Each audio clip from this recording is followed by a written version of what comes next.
C'est bien de prier, c'est bien de jeûner, c'est bien de passer du temps à chercher la face de Dieu. Extraordinaire.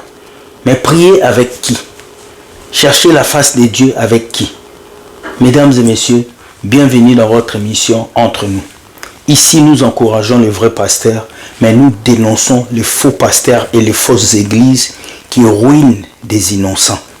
Mais les chrétiens, vous avez aussi une part de responsabilité. Pour commencer, je vous dis, générique.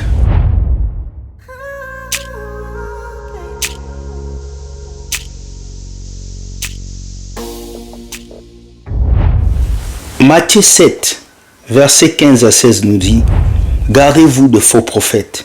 Ils viennent à vous en vêtements de brebis, mais au-dedans, ce sont de loups ravisseurs. Vous les reconnaîtrez à leurs fruits. Cueille-t-on des raisins sur des épines ou des figues sur des chardons ?»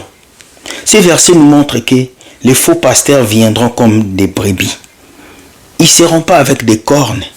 C'est comme le diable. Le diable ne viendra pas avec des cornes devant toi pour dire que je suis le diable. Tu auras peur.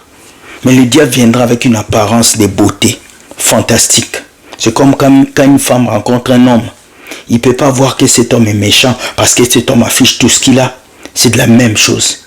Les faux pasteurs d'aujourd'hui vont se présenter devant vous comme des beaux messieurs, en cravate, en veste.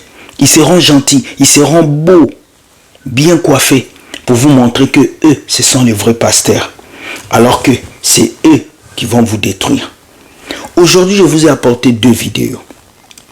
La première vidéo, c'est la vidéo de ce jeune homme qui a été ruiné par une église. Juste à cause d'une rencontre avec deux sœurs de l'église qui sont parties faire un recrutement. Il a donné près de 25 000 € dans une église. Il a perdu son emploi et c'est là qu'il a compris qu'on l'avait utilisé. Écoutez ce jeune homme et nous revenons. Écoutez. C'était en début mai 2019. J'ai été abordé par un groupe de jeunes filles qui m'ont proposé une invitation pour un programme dans leur église. Sauf que quand vous arrivez, c'est pas que le concert, c'est toute une cérémonie derrière. Il y a des chants, il y a de la danse. Après il y a des petits enseignements religieux. Et ça finit par une offrande. En fait, ils m'ont proposé de revenir le lendemain qui était un dimanche. Et je suis arrivé et après ça s'est fait tout seul. Parce que il faut savoir que je fréquentais déjà une église et ils m'ont demandé de laisser l'église pour venir pour les rejoindre en fait. Quand je suis arrivé, la première j'ai été convoqué pour une réunion parce qu'ils savent en fait, ils savent localiser ce qu'ils peuvent donner, ce qu'ils peuvent pas donner. Je me rappelle, c'est la première grosse somme qu'ils avaient donnée. Il fallait, je crois, donner un truc comme 250 € et qu'on l'avait donné et le plafond n'avait jamais été fait. L'aspect financier, c'est un aspect qu'il travaille assez intelligemment. Donc, on ne passe pas directement par le pasteur, mais en fait, c'est tout un système, il faut passer par sa secrétaire en fait pour lui, pour se dédommager. Vous avez donné combien vous en tout? Beaucoup. Un peu plus de 10 000 €. D'accord, sur 3 ans? Plus 3 ans. À l'époque, je gagnais 1850 et tout partait de l'autre côté. C'est vrai qu'au bout de 2 ans, ça commençait à devenir pesant. Ça devient pesant, mais après, ils savent en fait quand ça devient pesant, ils modifient les enseignements en fait. Ça devenait pesant comment? Pourquoi? De manière sociale, parce qu'on n'a pas le droit de voyager, on n'a pas le droit de d'aller en vacances sans la permission sans la permission de l'hiérarchie. On était H24 à l'église. H24, il ne fallait pas partir sans que le pasteur ne soit parti. C'est quand j'ai perdu le logement que je me suis retrouvé chez mes parents. Parce qu'il faut savoir que ma mère habite à Toulouse. Donc je suis parti chez ma mère et tout. C'est là où j'ai eu le déclic en fait. Vous avez perdu le logement pourquoi? Parce que... Oui, j'arrivais plus à faire les deux bouts en fait. Tous les 6 mois, ils font ce qu'ils appellent Action de grâce. Ils donnent 1 000 €. Chaque personne doit donner 1 000 € tous les 6 mois. Il y a une action de grâce que je ne suis pas venu. Ils ont envoyé quelqu'un, un groupe de personnes. Et il y a un parmi eux qui a escaladé carrément la barrière en fait. Parce que moi j'habitais au rez-de-chaussée. Il a escaladé la barrière, il est venu frapper ma fenêtre. Donc j'ai baissé les volets. Bon, à partir de là c'était roue libre. Ils savaient que je partais. Donc du coup ils m'ont enlevé de toute responsabilité. Après j'ai eu des harcèlements. Il y a eu des harcèlements et tout, des appels. Des appels et des menaces aussi à travers la fille avec qui j'étais. Je ne sais pas comment je me suis sorti de là, mais franchement j'ai été fort. Parce qu'il y a beaucoup qui prennent un coup de dépression.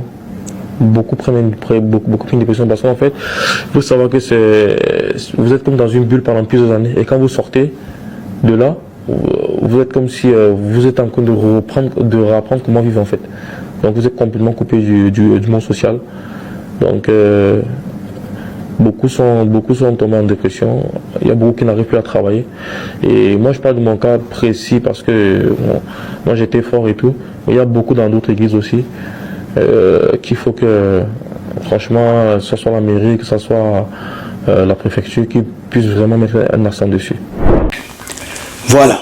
La Bible dit mon peuple périt parce qu'il lui manque de la connaissance.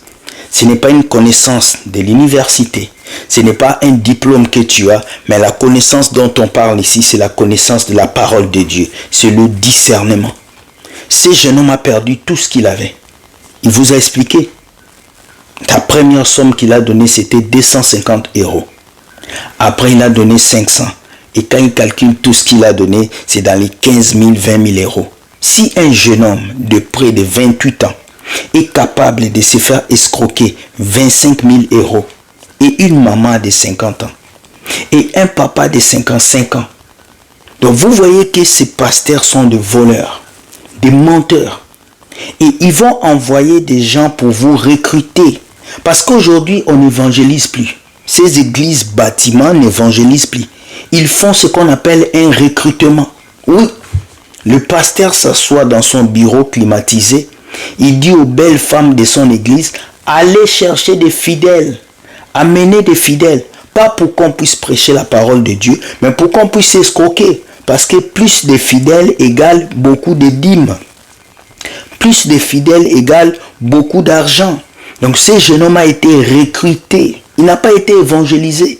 Il a été recruté et arrivé à l'église, il était devenu l'objet financier de cette église. On l'a utilisé et on l'a même suivi chez lui. Ils ont sauté les clôtures pour aller le chercher. Regardez le niveau à laquelle beaucoup de chrétiens sont contrôlés par l'esprit de Babylone de ces faux pasteurs.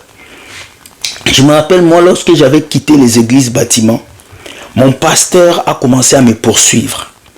Et je chantais. Il a organisé des réunions avec plusieurs pasteurs qui m'ont attaqué. Ils m'ont empêché de faire la musique. Ils ont commencé à gâter mon image. Mais comme Dieu est avec moi, j'ai toujours vaincu et ce pasteur a perdu son église. Alors ce que je vous dis aujourd'hui, les amis, c'est... Il est temps que vous puissiez ouvrir vos yeux.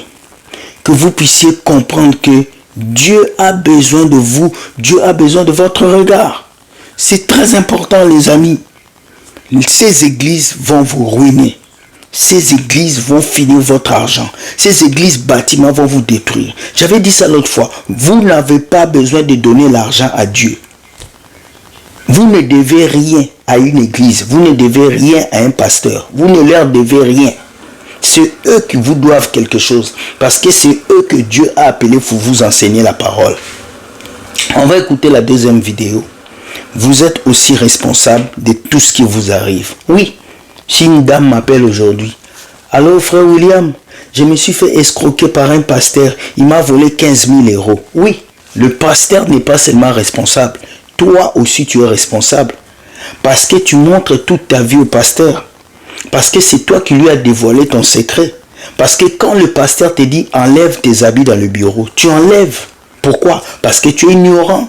Parce que tu ne lis pas ta Bible. Il y a des faux pasteurs, il y a aussi des faux chrétiens qui sont idolâtres, qui veulent ramper devant les pasteurs. Écoutez cet homme qui va vous parler et nous revenons. Écoutez. J'aimerais dire aux chrétiens que vous avez aussi une part de responsabilité. lorsqu'on vous escroque, vous avez une part de responsabilité. Parce que certains, lorsqu'ils arrivent à l'église, ils enlèvent le cerveau. En fait, ce n'est pas qu'ils enlèvent le cerveau, c'est que le cerveau et le cœur est ailleurs. Le plus important pour eux, tant qu'on prêche leurs besoins, tant qu'on prêche leurs désirs, écoutez, un vrai serviteur de Dieu n'est pas là pour vous prêcher ce que vous aimez. Qui est-ce que nous servons finalement? Et puis, l'église n'a pas vocation de prêcher le business, de prêcher l'entrepreneuriat. Ce n'est pas pour ça qu'on est église de base. Si on le fait, gloire à Dieu. Mais de base, on doit prêcher Jésus-Christ. Jésus-Christ mort et ressuscité. Jésus-Christ mort et ressuscité. Voilà, vous avez écouté. La responsabilité est à vous aussi, chrétiens. Tu vends un terrain, tu viens dire au pasteur. Tu rencontres un homme riche, tu viens dire au pasteur. Tu achètes une nouvelle voiture, tu viens dire au pasteur. Mais c'est triste, vous n'avez même plus de vie privée. Vous n'avez même plus de secrets dans le couple. Tout ce que vous faites, vous venez dévoiler ça chez le pasteur. Et le pasteur prend vos secrets et il manipule vos couples. Il est temps que vous ouvrez vos yeux. La seule personne à qui vous devez quelque chose, c'est Jésus-Christ. Vous ne devez rien à vos pasteurs. Vous ne devez rien à vos prophètes. Vous devez tout à Dieu. Il a dit, il a fait de nous un royaume de sacrificateurs. Nous sommes tous frères et sœurs à l'église. Il n'y a pas quelqu'un qui doit t'impressionner avec son parler à langue de pop-corn. Ces pingouins pasteurs sont des séducteurs, des menteurs, des psychologues qui vous ramènent à la folie et qui vous font croire qu'ils peuvent vous maudire. Aucun pasteur ne peut te maudire parce que tu as choisi la vérité. Aucun pasteur ne peut détruire ta vie parce que tu as choisi d'être un vrai chrétien qui marche dans la vérité. Alors réveillez-vous et choisissez Christ, car lui seul va vous donner le salut. Aucun pasteur va te sauver, aucun prophète va te sauver, aucune prophétie va te sauver. La seule personne qui va te sauver, c'est Jésus à travers ta repentance.